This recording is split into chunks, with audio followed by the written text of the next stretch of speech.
Okay. Welcome allemaal.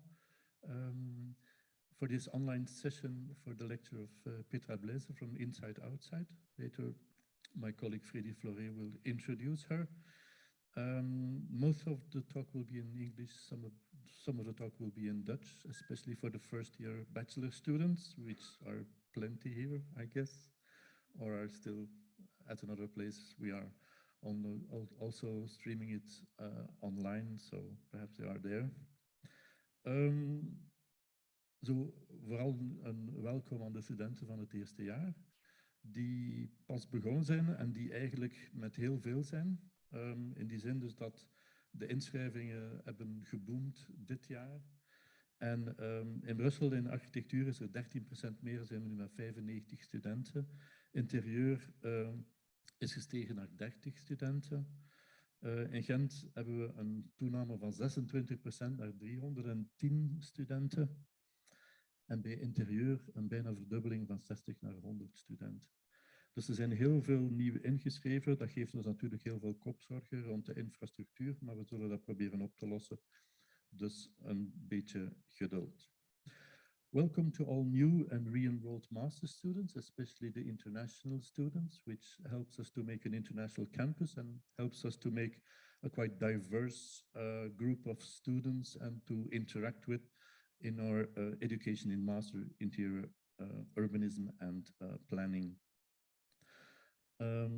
Welkom aan alle masterstudenten, alle bachelorstudenten die zich voor de tweede, derde, vierde keer hebben ingeschreven, die zowel in de masters of in de bachelor zitten in architectuur, interieur en stedenbouw. And also welcome for the more or less 100 Erasmus students that are joining us for one semester or for a full year in our faculty. And also welcome we have also a bunch of new teachers that will joined us from this week and researchers. Last week we had an interesting lecture by the Indian architect Kundo, where she states on her website, architecture is a stage on which human stories can live out, end of quote. It's easy to extend the word architecture into interior architecture is a stage on which human stories can live out, or urbanism is a stage. And the stage is a designed place, is a setted place, is a designed place designed by architects, interior architecture, but also by people themselves. And where human stories can live out are, of course, the stories by yourself, by your family, by your friends, the stories of all places in the globe. And of course, all those stories are often happening within the urban or within the environment, urban or rural, within the world, a room, a garden, an open space, a public space, a parking lot, a meadow, etc. Interior architecture, architecture, and urbanism and planning are very engaging disciplines linked to that built environment, to the spaces around us, from the large scale of the territory to the small scale of the inhabitation, and especially on the interaction between the different scales from very small to very large. So for me, it's, sorry, there's something happening, but it's okay. So for me, it's not strange that so many young people are choosing for the discipline of interior architecture, architecture and urbanism and planning, because they want to be engaged in the complexity of the human stories and their settings in those different kind of spaces. But space is not always friendly. By 2050, 70% of the people in our world will live in cities. More than 40 cities are over 8 million people today. More than 12 beyond 20, and the biggest city is 35 million. 1 billion of the inhabitants of the world, one of the 8, are living in slums in conditions that are not healthy, not stimulating, nor empowering. Everyone knows the issues on the climate change and the impact on the built environment, from the large to the small scales. We saw flooding, hurricanes, fires that destroyed towns and houses. And we know that this will impact the way how we settle and how we build. We need a better use of means and materials. We need a discussion on the building material and its impact and how we build. We have issues on the migration and the migration flows and on the different kinds of inhabitation that this brings to us. Look at the multiculturality of Ghent and especially of Brussels.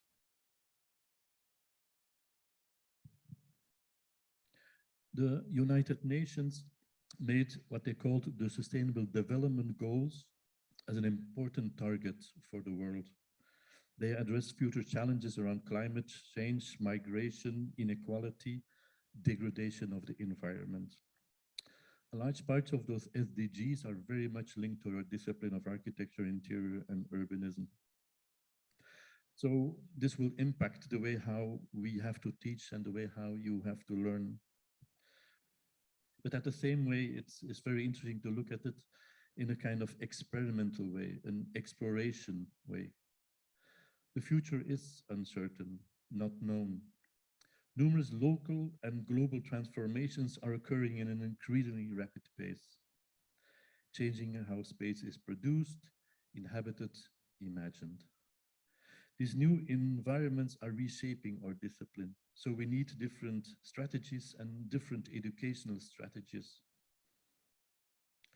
If our design disciplines are to really respond to many of those challenges, we need to go beyond the conventional basis and question having a new, fresh start in order to test new critical practices. Next to the built environment, we have, of course, the academic environment, the environment where you will be hosted for several years. It's a place where you will be challenged.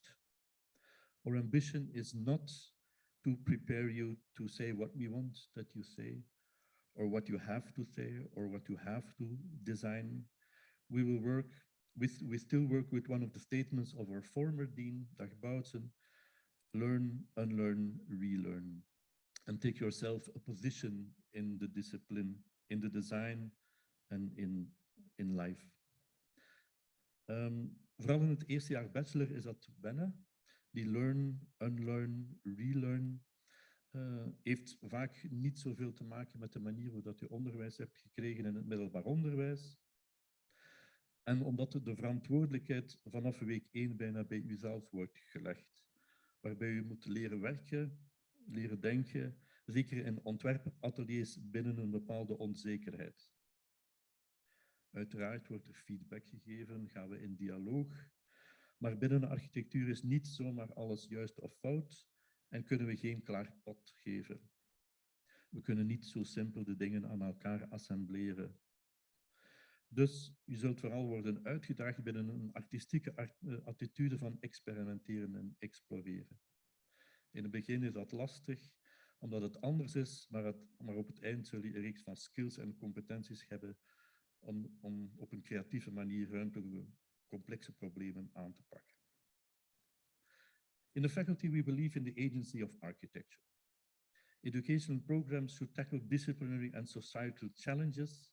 They generate a broad concern on space and culture, a critical understanding, and the ability to think on the environmental and societal debates, looking for a new spatial agency. Challenges are also giving us opportunities. We believe in the power of design and designing that moves between design of a building to the design of strategies and patterns. We believe that those disciplines can envision an alternative and sustainable future, and at the same time can be inventive, inspiring, emancipatory. You can see them as practices for future innovations.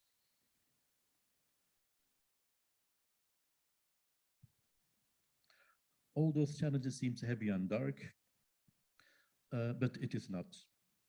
It is challenging, yes, it is, but with societal and cultural questions, the aims come not to just solve a kind of a problem.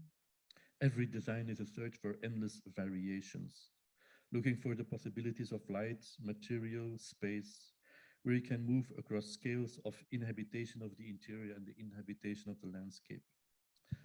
An element that you will see later in the lecture by Petra Blaisse.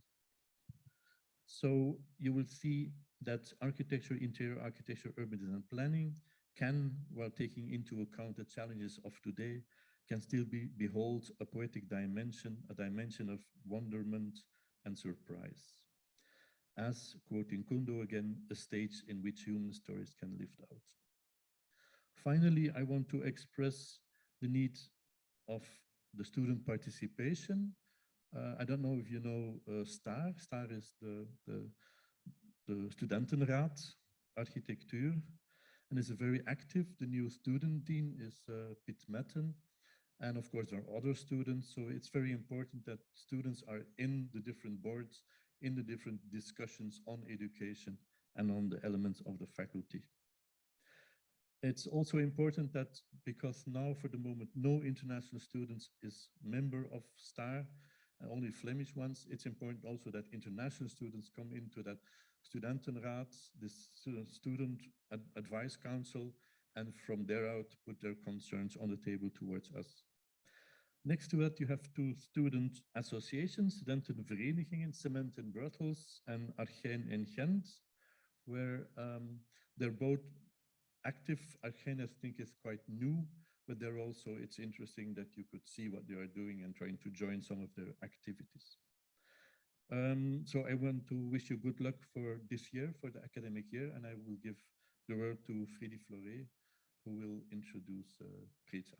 And just to say, this kind of movement of images was just, there were more or less half images of the faculty and half of different aspects of architecture and inhabitation. Thank you.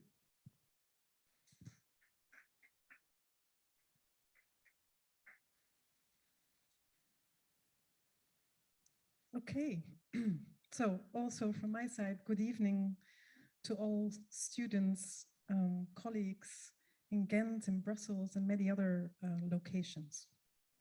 It is for me a great honor to introduce our speaker of this evening, Petra Blaisse, founder of the well-known design office Inside Outside. Although she probably doesn't need much introduction, I'll start with a brief sketch of her impressive career.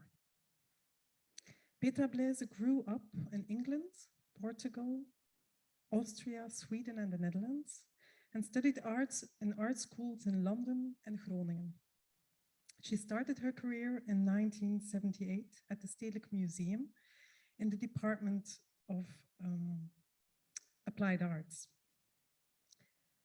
Later on, she worked as a freelance exhibition designer and gradually developed a particular interest and expertise in the use of textiles, light, and finishes in interior spaces, and at the same time, in the design of gardens and landscapes. When in 1991, she founded Inside Outside, these creative fields, textile, landscape, and exhibition design, continued to characterize her work, and soon she invited several specialists of different professions and nationalities to join her team. Inside Outside is based in Amsterdam, but works internationally on projects of increasing technical sophistication, ambitions, and scale. Throughout the years, the design office has collaborated with various architects and designers, including the Office of Metropolitan Architecture. Blaisse has lectured and taught extensively in Europe, Asia, and the United States. Her work has been included in numerous publications and exhibitions internationally. In 2000, a solo exhibition on the work of Petra Blaisse, Inside Outside, was organized at the Storefront for Art and Architecture in Soho, New York. And the first monograph on the work of Petra Blaisse, Inside Outside, designed by the Dutch graphic designer Irma Boom, was published in 2007 by NIE Publishers. And it's a book which I strongly recommend to all design, architecture, interior design students. As a design office, Inside Outside has a quite unique profile. The office is specialized in landscape design and interior architecture, two specialist fields which are closely related to or intertwined with that of architecture, and which are both represented, so both specialist disciplines, represented in the curricula of our own faculty, be it in the form of a course or of an entire bachelor and master. Both specialist fields, interior architecture and landscape design, are also very much fields in development, which often trigger lively debate in practice, but also in academia. Compared to the mother discipline of architecture, their trajectory of professionalization, of emancipation, is fairly young. In the case of interior architecture, which is the field that I am most familiar with, an important episode of professionalization is situated in the decades after the Second World War, when many specialist educational courses were launched, and in many countries, professional organizations were established. But more recently, in the past few decades, a wealth of new books and publications emerged, reflecting on the history, the theory, and the practice of interior architecture. There are readers compiling key texts in the field, for example, the volume Towards a New Interior by Louis Weintheil, edited by Louis Weintheil, published in 2011, which includes a contribution by Petra Blaisse on the curtain as architecture. There are also book series, such as the Interior Architecture series by Routledge, and monographs, such as the recently produced or recently published Nature Inside Plants and Flowers in the Modern Interior by Penny Spark, a Yale University Press book. And finally, there are also journals, in which Interiors, a journal that is publishes reflections on on interior environment by practitioners and theorists, is one of the most noticeable ones or notable ones. At least two major themes, I think, surface in all these recent publications and debates. The first being the question, how to define interior architecture? Can we, as Grace Lees Maffei suggested, define it, and I quote, as the professional activity of constructing the homes, workplaces, institutions, retail, and leisure environments which constitutes the insides of the built environment? Or do we need a broader or more fluid definition? Where does an inside begin or end? Can an outdoor space be considered as an inside environment? A second theme concerns theoretical reflection, or as Louis Weintheil has put it, and I quote, architectural theory identifies major themes and ideas in the history of architecture, but an equivalent framework for interiors, one that references design history and simultaneously builds upon interdisciplinary relationships, is missing and needs to be written. Her volume, Louis Weintheil's volume, Toward a New Interior, which I mentioned already, tries to address this lacuna. And many of the new books that have been published, the new ontologies, are trying to address this theme. Now, related to these themes, the work of Petra Blaisse and her office Inside Outside offers a wealth of topics to discuss, and I'm very briefly going to touch upon three of them. First, the first is perhaps the most obvious one, namely the question, where does the inside end and the outside begin? Do we need to define the boundary? It's a question the unique profile of inside-outside, specialized in interior and landscape design, seems to raise. The second topic I want to mention is the relationship between the skin, the Bekleidung, and structure in architecture. Adolf Loos already reflected on the topic in the late 19th century when he wrote his well-known essay, The Principle of Cladding.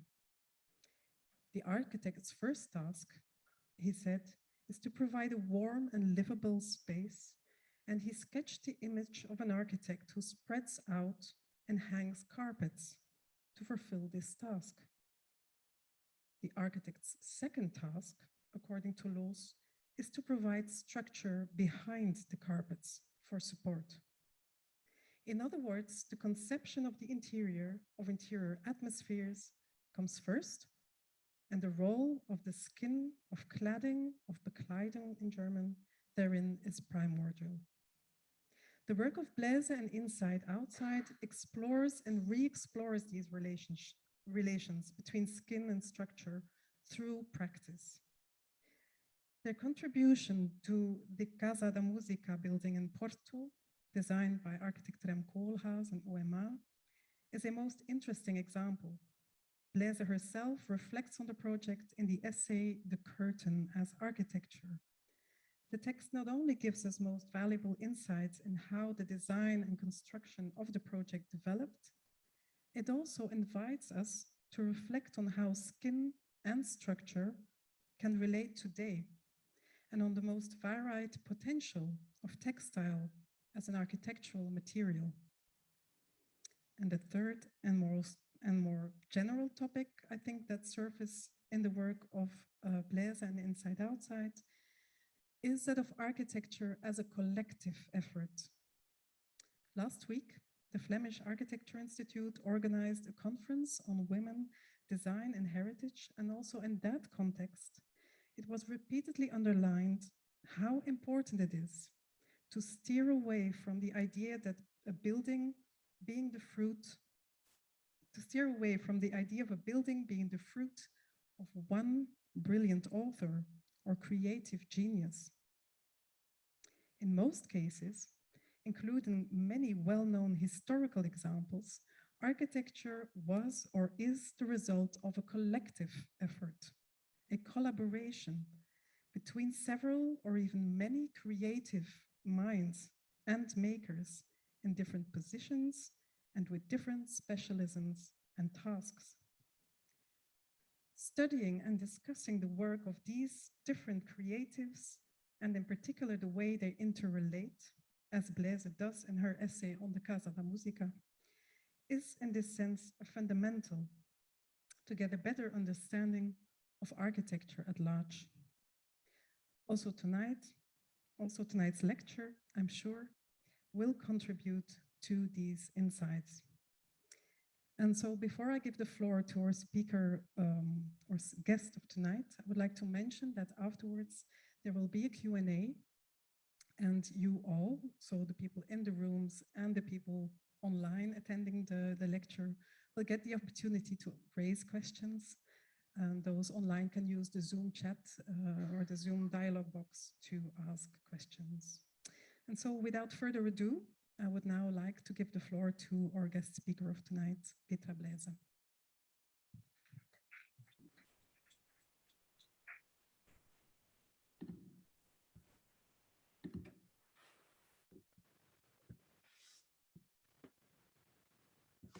Hello. Can everyone hear me? Or not?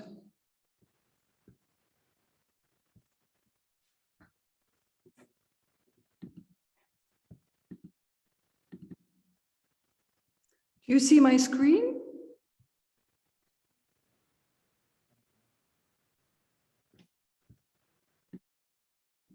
Can you hear me?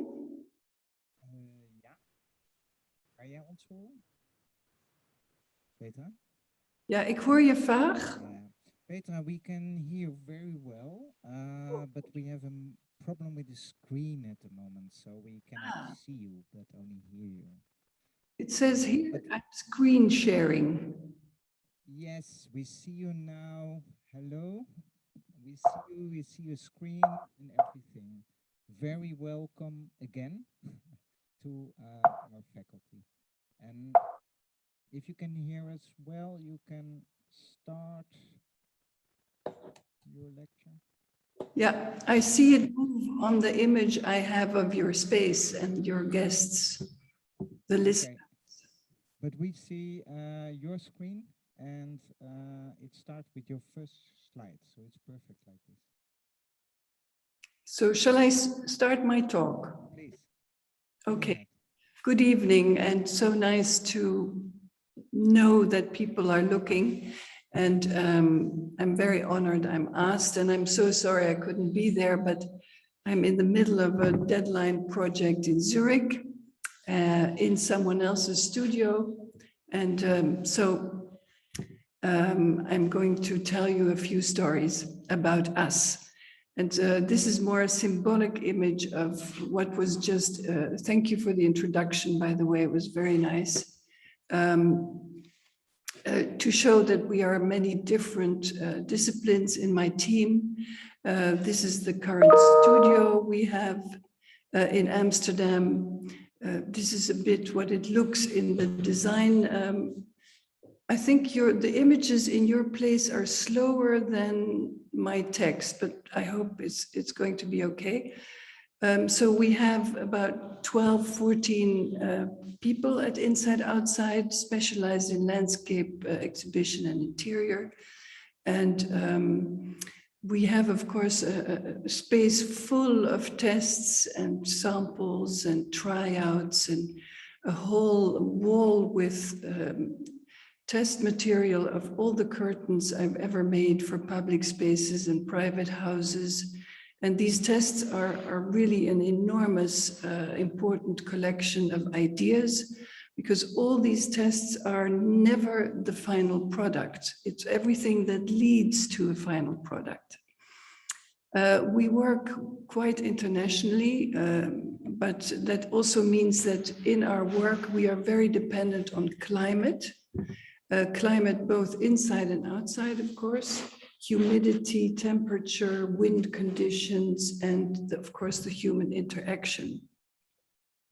As we are interested in the connection between inside and outside, as was explained, but also, you know, the movement through buildings and the movement towards buildings or away from buildings, so that you also think about how you experience coming closer or moving away from the object that you're involved in. And we're also interested in views, both inward and outward. And so it's very much about trying to learn, but to research all the time and to discover what the possibilities are of certain contexts and projects or commissions, how you could work in different scales, and how you can also, even if you are attached to a wall, which in this case was very, very challenging to me, because we always have loose, hanging, moving, shifting, or changing through seasons installations. And here in the Stedelijk, we had to glue a tapestry to the wall. And so we were really researching how you with graphics can pretend or give the illusion of movement or pleats or three-dimensionality. So moving from inside out and outside in, like in the Seattle Library, where we literally translated plantings and carpets with local plantings outside to textile carpets, but also, you know, more in city plans or developments, how you in different climates can use the interior, the roofs, the patios, the glass houses. You know, we work sometimes in very cold climates or very hot climates, how this interaction can be interesting. So actually the nicest condition for us is to collaborate with architects from the beginning. So not to be necessarily an afterthought, like, oh, we need a garden, or wow, we need some technical solution for the acoustics, but to really think together how you can influence the treatment and the movement through architecture, etc. And so in large scale also we try to, and of course that's the big debate at the moment about climate and saving our world, our globe, by introducing green again in the city. So the cities become larger and larger, as you know, we heard it in the first talk tonight. And how do you make it or keep it livable or make it more livable through introducing green. And green is not always necessarily literally green, but anyways, surfaces that absorb CO2, absorb moisture, absorb and keep and clean and filter air and water, so that a human condition of a certain quality can be kept. And so in some projects, it is very, very strict, like it becomes more strict everywhere, but here in Shenzhen, in China, or in Korea, or in Taipei, it's very much about percentages of porous surfaces and porous possibilities and green as compared to the built volume. So you have to really answer to these percentages of porous and green and breathing and cleaning surfaces throughout. We work with movement and the choreography of movement, and whether that is organized by a track or by paths in the landscape, it doesn't really matter.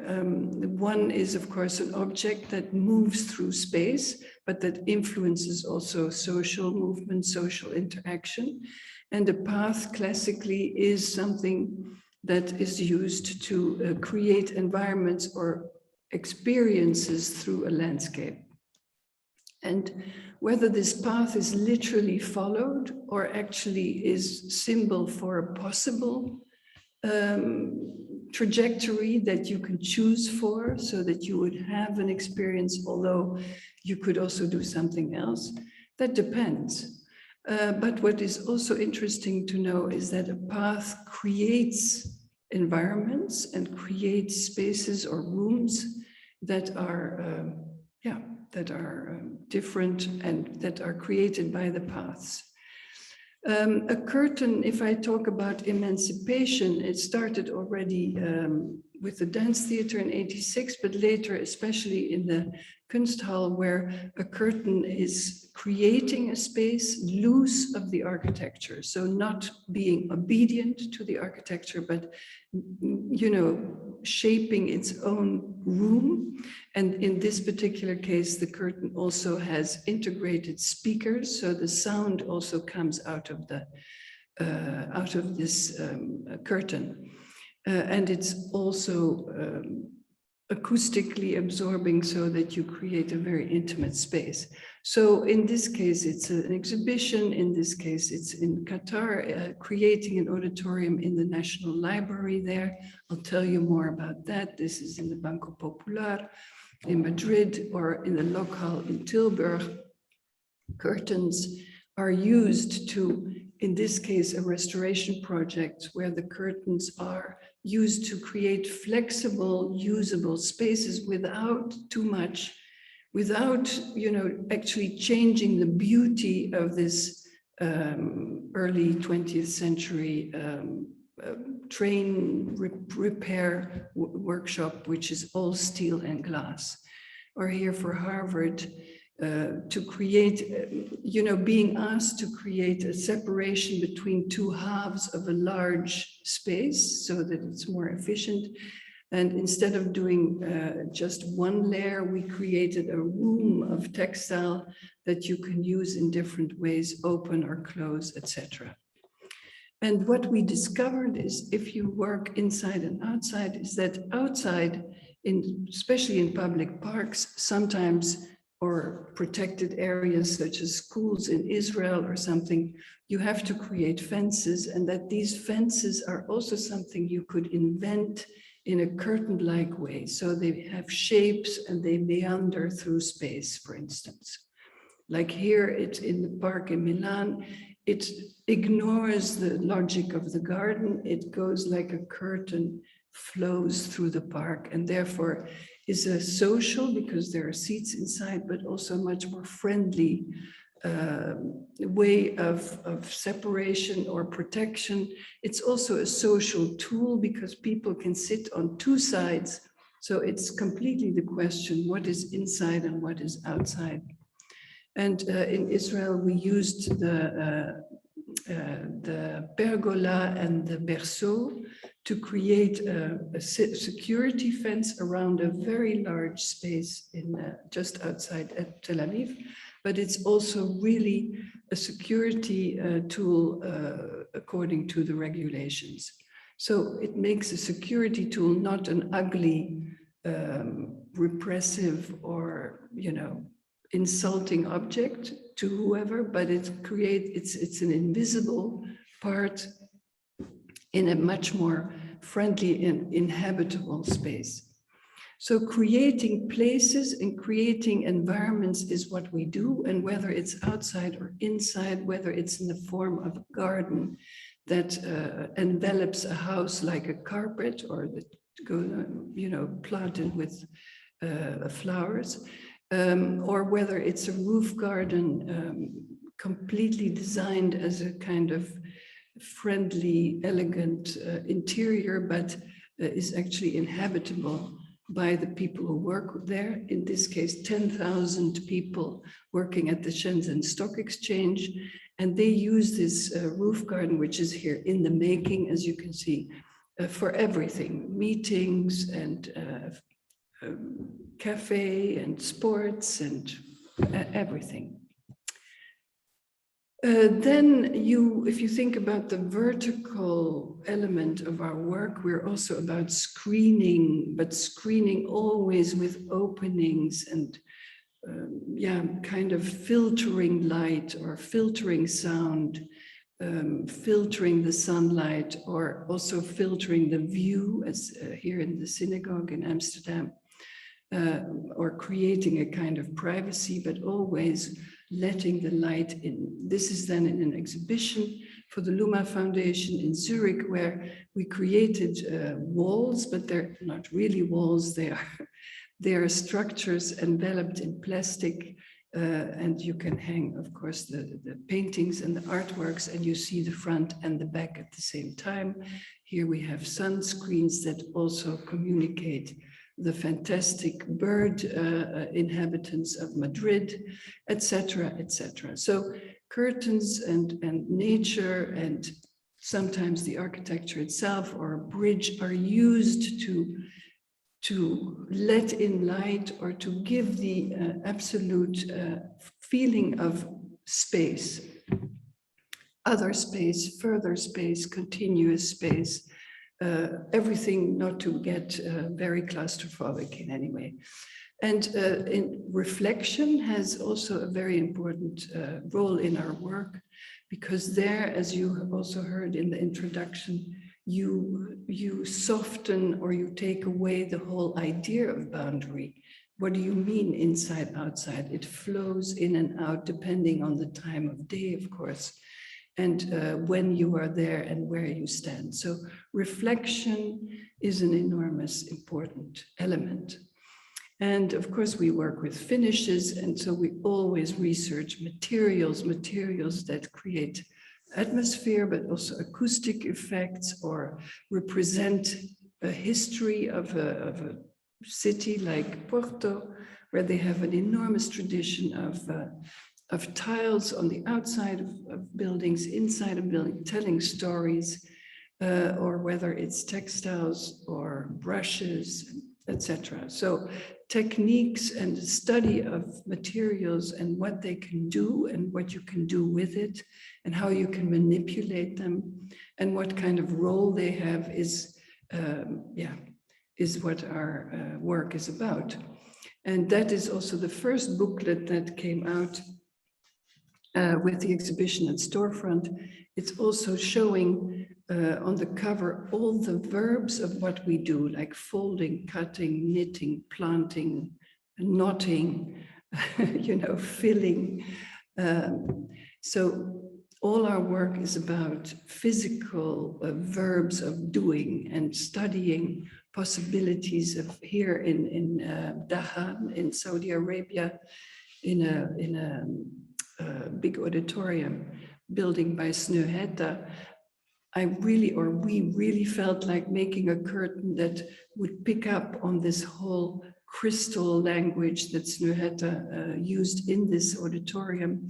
It's what we call guillotine curtain. So it goes up and down and doesn't open and close like this. So it creates an opportunity to create a certain stiffness. So we created this leather three-dimensional crystal in the middle of a curtain that is much higher and that can be pulled up and down. And in Hackney Empire as well, it's a three-dimensional structure. And sometimes you create effects with prints and additions, and sometimes you feel that you want to emancipate completely from architecture, and you create curtains that are loose and that can go anywhere and that are held by helium-filled balloons. So studying materials and possibilities using elements like earth, of course, to create topography, but also seeing that with hard stones, you can also create very soft surfaces that are, you know, formed like here in Porto, like the dunes near the sea, and that are, you know, that are folded open or made incisions into for seatings or folded up for bus stations underneath. All these things are being studied. I would like to go into 2 or 3 projects. One is in Doha, in Doha in Qatar, in the National Library, where we created a curtain that you saw before, also the landscape, and had some collaborations on the interior finishes. But the most important element here inside is the curtain. And I was part of the team of OMA. You know, OMA works with a lot of people from the exterior on a freelance basis. And so we were thinking of the whole space and creating this auditorium. And we said, okay, maybe it's nice if the curtain is not connected, future curtain is not connected to the ceiling because it's hugely high, but that there is a steel structure that actually follows the slope of the seatings and that then becomes a loose element in space that will envelop these seatings to create a room. And years later, we actually got the commission. It's an arts commission, which sometimes is the case. And we studied this situation, and I thought, I am so stupid to propose this, because the whole difficulty of textile is that it works with gravity, right? So if you have a sloping beam on which a sloping track is connected on 4 sides, and you have to hang a cloth from that, the cloth looks terrible. It behaves completely terrible and unnatural, especially because you have to shift the curtain into one position and to another and to another. So you have a huge problem. So there we were, our inside-outside team, thinking of how to solve this issue. Because you, as I said, you have to shift it in different positions, this curtain, and how can you create something that can handle it? And we did all kinds of tests with accordion-like structures, you know, folding out and in, but nothing worked. And then we said, well, why don't we develop a cloth? We were going to weave it anyway with the textile lab and museum in Tilburg in the Netherlands. Why don't we develop a cloth in which the yarns themselves can shift? So if the yarns themselves can shift, then if you pull the curtain in a diagonal position, the yarns will shift into that position. And if it then shifts to a straight position, the yarns will do the same. So we found with the textile lab a yarn that is made of the bark of trees, kind of raffia-like, if you wish. And in the vertical, that would then indeed slide. And then, of course, you secure it with your weave. And so that is what we did. Of course, we had whole periods of discussions with the client and the architects about the visual aspect, but we found a way to weave it in the Jacquard technique, and the Jacquard technique is like damast. You weave it with two faces. You have a positive and a negative. So what is black here normally is white there, and vice versa. But we also wanted to surprise again. So we wanted to weave in a way that you don't have exactly positive and negative, because that would be so predictable. And all we do is try to not be predictable. That's one of our main lines. So we wove something with a hidden layer. So it's actually 3 layers becoming one cloth. And so you have hidden yarns in the middle that you don't see, of course, so that you can really make a curtain that has a very intense color on one side and a very other intense color on the other. The theme for the decoration is the stars, the sky of the desert landscape. And of course, we had to create a rhythm of vertical lines that were more intensely woven to keep the whole thing together, because if everything is like slippery, of course, that won't work. So every, I think 20 centimeters or 25, I don't remember exactly, we had a much more tightly woven rib, as we call it. And then we said, okay, this decoration is okay. It's like a Dutch version of sky because it's all very organized, but it's not really responding to the scale of the architecture. The scale of the space is enormous. And if you see it in spaces, it looks like some design for a shirt or something, completely insipid. So we had to add a larger form, and we went to of course we were there quite a lot in Doha. We went to the Islamic Museum and we saw these astrolabias, and we drew them, and then we took that as a form of decoration. So in that sense, then connecting much more to the architecture. This is the kind of models we made. Of course, we have to always convince everyone. We are one of those people who are in between lots of parties, the architects, the engineers, the clients, the even the maintenance people, the users, etc. So then we have this design, but this is not what it really is, because a cloth is woven in a certain limited width. So you have to connect a lot of widths to each other. So we had to also measure how these widths were connecting and how you would connect them later. So you have a design, you make a whole computer drawings, but then it has to be translated to the weaving computers, and you have to check all the time if everything is correctly translated. Then this cloth was, of course, made of Trevira CS, which is inherently fire retardant, but also with this raffia-like natural material. So it had to be made fire retardant. This is, of course, in a public space, very important. But by dipping the cloth in a fluid,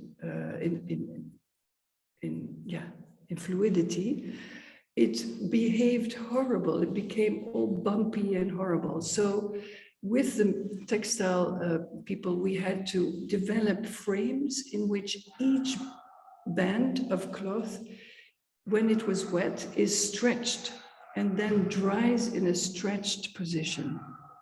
Then finally flattened again, everything fine. It has to be transported from Holland to Qatar. And here's a drawing of how these bands are being connected and all kinds of tests made, because if you just sew them together, it becomes stiff. So you have to also make a very special connection. And then all the details are drawn and tests are made on the site. How does it really shift? Does it behave well? And then you see here how it's being produced and checked and then put into the space. And it's an enormous weight and an enormous size. So we were like 8 people trying to hang it, but also to finish the seams. And to, of course, you have organized pleats, as we call it. It's motorized, so you have to pre-pleat it. And I never like the stitched pleats, so we're always doing it in a different way. And here you see how they are seamed, because it's all seamed on site. You cannot do it before. So it's cut on site and then seamed, and with that slippery yarn, you can imagine it's quite an adventure. And here it is. And of course, there's this emergency doors. So it's a bit treated like architecture, but of course it isn't. Or it is, but it isn't. And here you see its effect in the space. And the evening falls and it's being used. Another project, are you still there? I don't hear you. Another project is something fun we did for the Villa Manin. This was in 2000. I don't remember exactly whether it was 14 or later. The Arts Biennale in Venice, and Francesco Bonami, a curator, was doing an exhibition on the collection of Walter Koenig in the Villa Manin. There you see the villa. And he invited 9 artists to do a pavilion in the garden. And we said, well, we're not sculptors, we're not artists, we're not architects, so what shall we do? And then we thought, well, maybe we create a movable or personal pavilions that people can carry around. And we make them from translucent or transparent silver so that it reflects nature and it creates protection against the sun. And we also created these, what we called water drops, but they are polished steel circles that we embedded in the landscape. And we produced, I think, 57 of these riflettuti, so these personal pavilions, in our studio. And we put holes in them, so it actually symbolizes a bit our work. It's sun protective, it's reflecting the nature and creating an intimate space. It has organized views, and you can fold it up and you can walk around with it. And so here you see public walking around with our riflettuti into the park. And you see the water drops that create a kind of 6th dimension, because, you know, all of a sudden trees grow downward and you have a feeling there's a hole in the ground and that there is a whole different world underneath your feet, which biologically speaking is the case. And although you are not doing landscape, you students, I think it's nice to talk about a landscape, let's say the whole process. If you do a public park somewhere in a city like Milan, we won a competition with a team. And the team has to be, you know, with the notary, it's like getting married. You have to guarantee that your team stays together.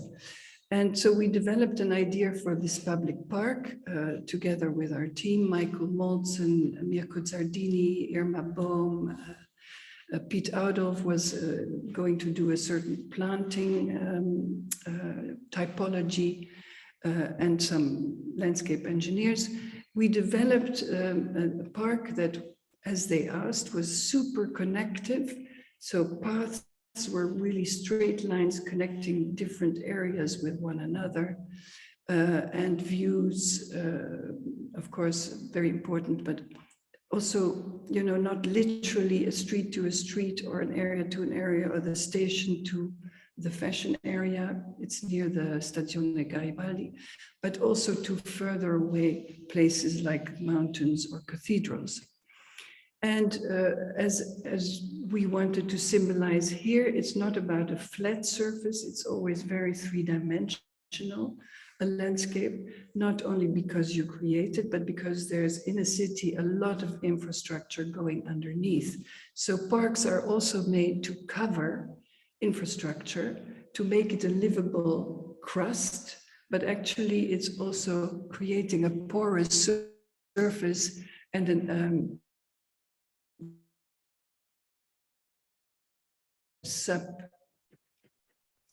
underground worlds. And if you do these paths create fields, and these paths can go up or down and connect different areas. And they create different fields, and we wanted to make a botanic garden, so each field is a different kind of garden, a different garden typology. So we have paths and fields, and on top of that, we made a confetti, let's say, of trees, of circular tree formations that would be like pavilions in the park and that would host, you know, things, happenings. You could, of course, walk through it or look at it, but it could also become a playground or a theater. And so these bosques were spread over these 10 hectares of land in the middle of a development area in the middle of Milan. This was our model. And we said the paths could be like a book.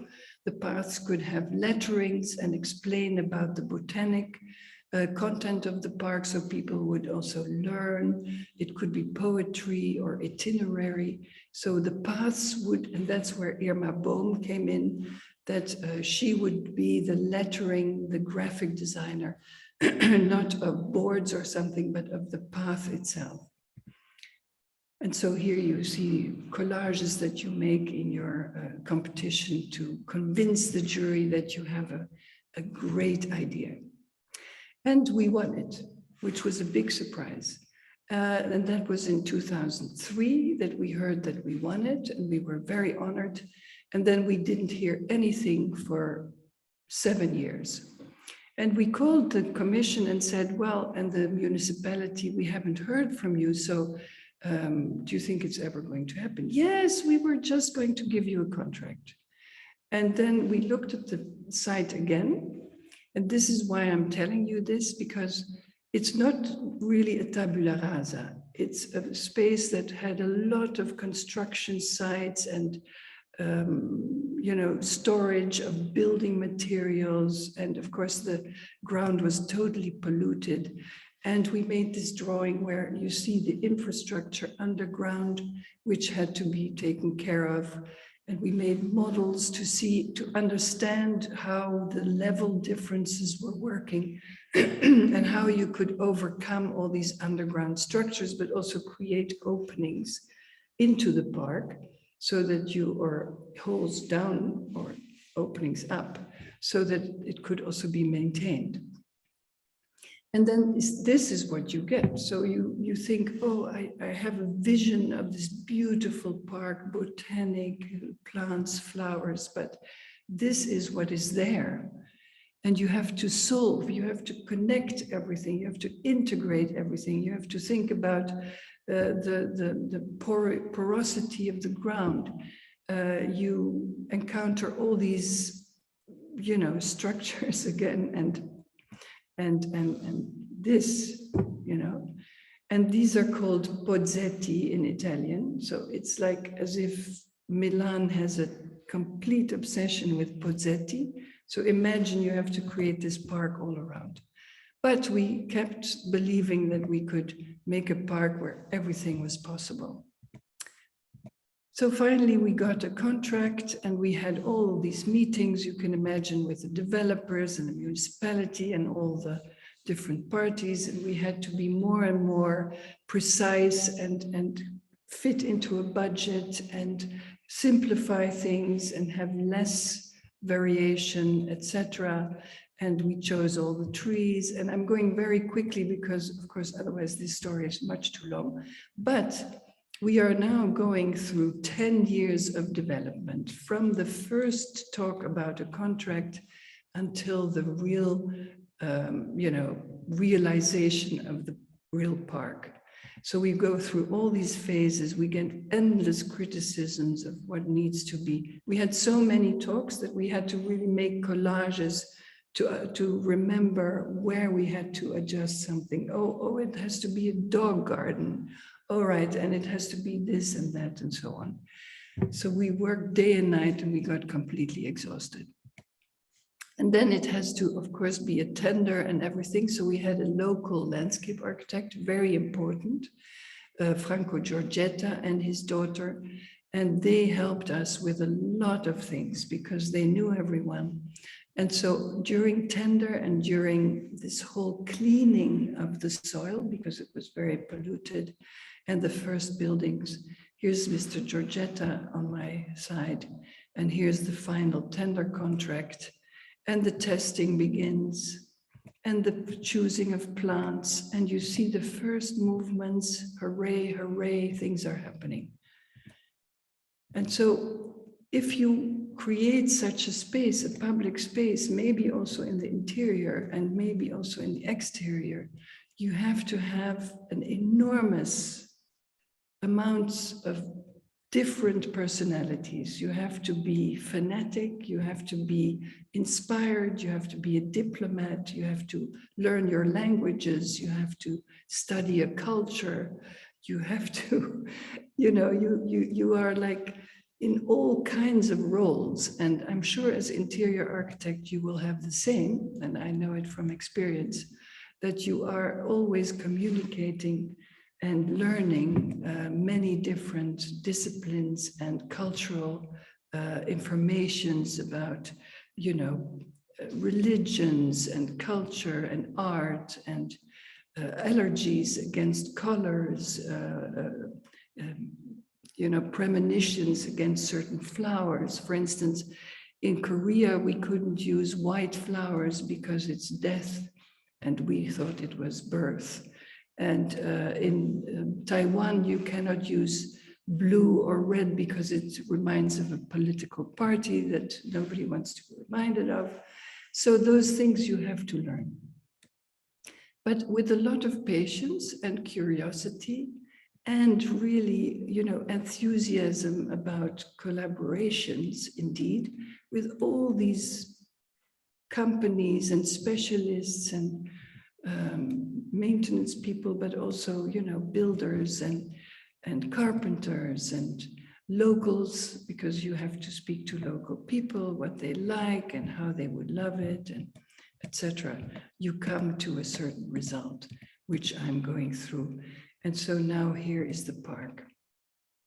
This was my story. And I don't know how to switch off, but I wanted to ask Lilette, are you there? Yes, I am. Lilette, I have a film to end the lecture. I would love to start a little film on the reset in Venice, just symbolically. But I don't know if it's possible. That depends. Do you have it on your computer right now? Shall I try it or? Yes, just try to share screen again.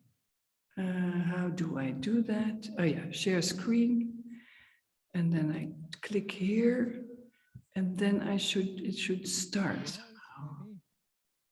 And if there is sound, I would put the sound really, oh wait, here it is. Is it here? Is it doing something? Not really, is it? It is working. It's perfect. Right. But no sound. Ah yeah, here it is.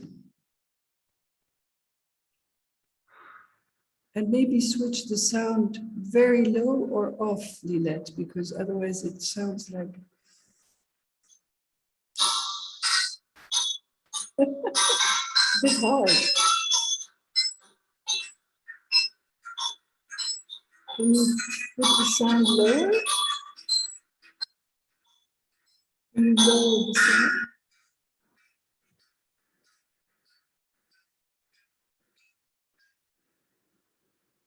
Okay, so I'm showing this because it's actually a very symbolic project where everything we ever did with curtains came together in one installation in 2012 in the Biennale of Architecture in Venice. We were invited by Ole Bouwman, then director of the NIE, the Dutch Architecture Institute, to create an installation. Woo!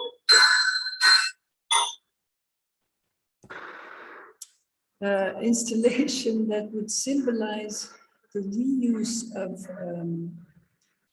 vacant monuments or vacant buildings in a relatively simple way. Because there are very many empty buildings, and because of the market economy, they are ignored, and people keep on building and building and building. And actually, all these empty buildings should be restored and reused, because there are many people who are homeless and many people who look for space.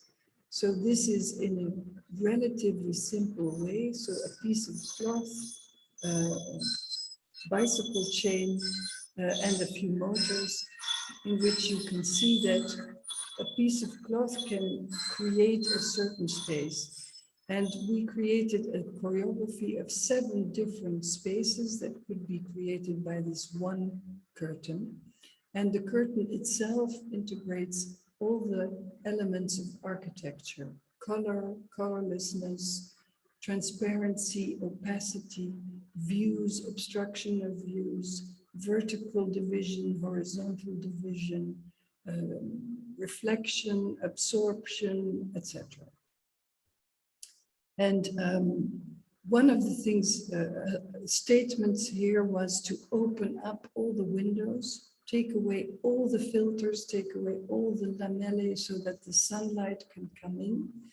We put mirrors on the roof to reflect the sun in from another direction, so you had shadows moving through the space, both from east to west and from west to east because of the mirror effect. We had no explanation, so it was also a bit of a comment on the museum world where everything is explained, always texts and folders and God knows what. So nothing was explained. People just came in and would experience the space, accept it, or be bored and go away and maybe come back, and then would be confronted with a totally different interior. And so it was really kind of challenge for the public to see what this space actually does and what it meant. Yeah, so I would just like you to experience it. It's not very long, but it might also challenge your patience.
Thank you very much.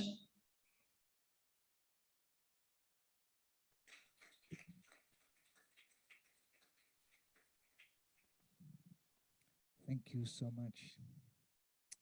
This is really a fantastic talk. I'm going to see if I can break myself free from the mic. I can. Thank you, Petra. This was really incredible. When we were thinking of who to invite for the academic year opening, we thought a lot of inviting somebody who would be, let's say, inclusive. That means that you said there is no urban designers here, but they are. There is a department of urban design. Yep. There is a department of interior design. There is a lot of different students from different angles actually present here, and how to involve all, and how to involve and the bachelors and the masters and the people who are a bit further and the people who are just starting, the people who are inclined towards the art world, or people who are more managerial.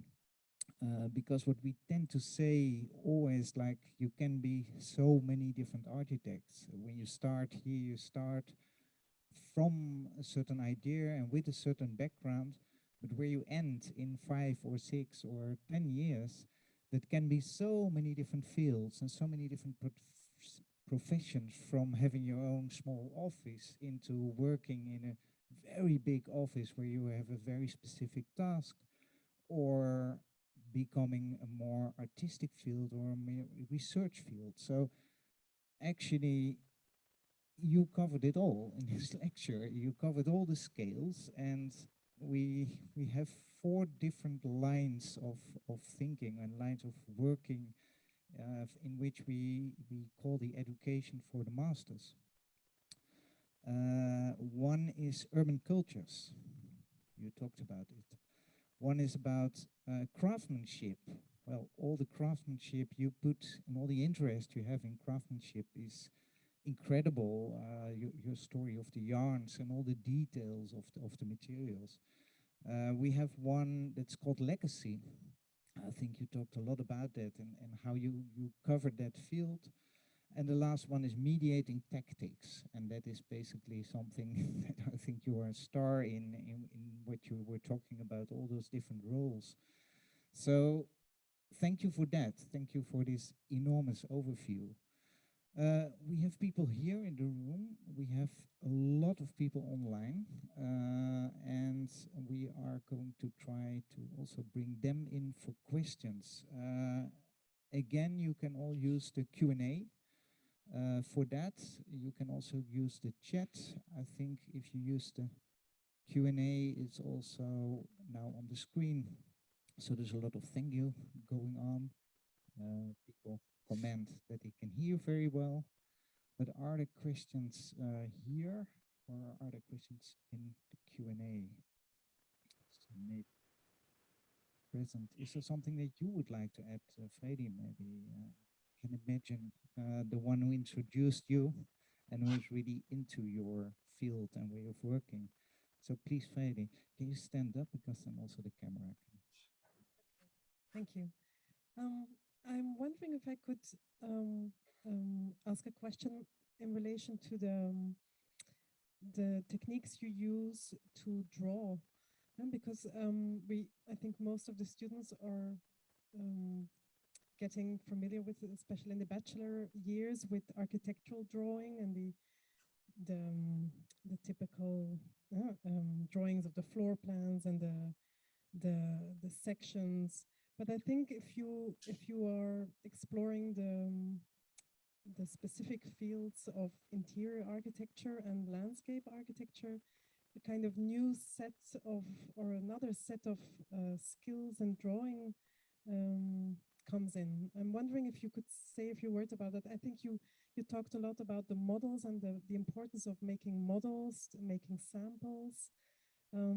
But I'm wondering, especially also thinking about how to design curtains, it's another kind of drawing that one needs to get used to. Wondering if you could, talk a bit about that. Yeah, I can't hear you very well, but I think I understood the question. The drawing is very important in all of it because it's always the first sketch and the first conceptual thought to communicate also to your own team, to yourself, but also to your team. Like, what if, you know, what does it, what kind of things we have here that we have to solve, to answer to? That's always a big puzzle, because there are usually a lot of requests or regulations.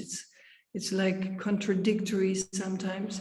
So you use drawing to kind of organize almost in diagrams what you have to solve. And in landscape also often, but also in curtains, you use it just to sketch, to sketch a direction. And so I think hand drawing is very important because it's the connection between your hand and your brain is much more intimate and much more direct than if you do it via a computer. And so it's also a generation thing, I'm afraid. I also have a lot of, regular talks to my team to say, okay, don't do it in the computer. Please do it by hand, because it'll be much more obvious what scale and what you're actually talking about. And the other way of drawing is also, especially in with the curtains or interiors, that you draw recipes. So, of course, I have partners and I have fantastic people working with me for a long time, like Petra Blese is mostly working with me on curtains. I used to draw the recipes myself, but he's a fashion designer who works with me since many, many years. So he usually draws by hand all the details of the sewing, the seams, the overlaps, the way to attach it, etc. So all these things are, you know, you do it by hand, and that's essential. Am I answering your question? Yes. For instance, for the park in Genova, where we are now working on with Stefano Bueri and sorry, I just forgot what their name is. The architects from Milan. The whole concept of the park I drew by hand in lots of colors with different, you know, plantings. And my team translated my hand sketches into Illustrator and later also in AutoCAD drawings. So it's a huge work, but it gives an atmosphere in your communications that is far more, yeah, maybe romantic, maybe, but in any case, much more promising and much more beautiful than if you would literally do it with the usual tools. You were mentioning him specifically, but could you explain a little bit more about the team that you were working with? Like, what kind of people, what kind of expertise do you have in the office, in the team? I'll gladly talk about it. So there is a landscape architect, Jana Crepon. She leads the landscape team, but she also became partner 4 years ago or 5 years ago.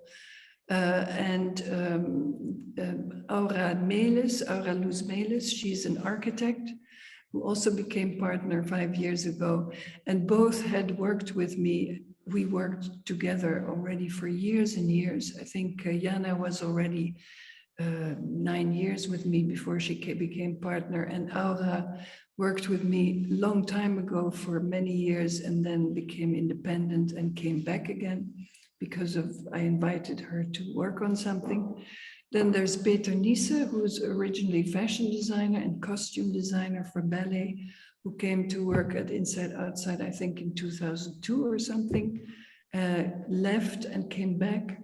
Then there are designers who work with us, but also, you know, architects, landscape architects, cultural anthropologists, people who are interested. For instance, the PR person who unfortunately left our office to do something else was more into literature and You know, so it's always really, and we have an office manager, Luz, who does all the, you know, human resource and the administration and the, let's say, the social interaction in the office. And then there's me and some interns. Yeah, but that is also actually what Freddy already described in your introduction. Like a big project is never alone. And I think that that is very important part, of course, that projects like this, they are in the communication with, of course, also the outside world, the commissioner and everything, but within the team, that is key, of course. Is there more, or because we are time-wise quite running late, but maybe there are questions here in the audience or from, I think, Petra, we call it today, and we leave you to your wonderful book, because I can assure you there's a new book coming up that she is making right now. Am I right? You are making your book, your new book right now. Yes, we're making, oh yeah, I have to tell you about it. Please. We're working on a major book. We had an exhibition in 2018 at the, initiated by the ETH and the GTA in Zurich, by two curators, Freddy Fischli and Niels Olsen. And we had worked with them on exhibition designs and curtains for their gallery at the GTA. And then they said, yeah, your way of working must really be an inspiration for architects in all fields in Switzerland. So let's do a retrospective exhibition at the ETH, at the old Semper building. So we had that exhibition. And typical for them, they didn't say a retrospective in the old-fashioned way, like years of research in your archives, but let's do it in 3 months, and let's hire the Semper building for 12 days or 2 weeks or something. Really terrible. And I thought, oh my God, how are we going to do it? And we created 2 huge curtains that were imprinted with 75 of our projects, from up to 4 meters high, and the curtains were 12 meters high and 20 meters long, and they changed the whole structure of the Semper building. And then they said, well, let's make a book, but let's show all your work since 1985 till today. And it's already 700 pages and we're still working. So I hope it will appear. And the publisher is Koenig Verlag in Berlin, or in Cologne, I mean, yeah. Yeah. Well, we are looking forward, of course, to see that. Thank you again for being here with us, celebrating the opening weeks, and hope to see you very soon again. Yes. All of you, thank you audience, thank you online audience. Stay tuned with our program. It's on the blog that you can all find, and please sign up for the newsletters so that you receive news about the lectures, the exhibitions, and all the program of the faculty. And still tomorrow to come, so have fun as well, and then of course with the rest of your studies. Thank you and good night to everyone. Thank you for inviting me.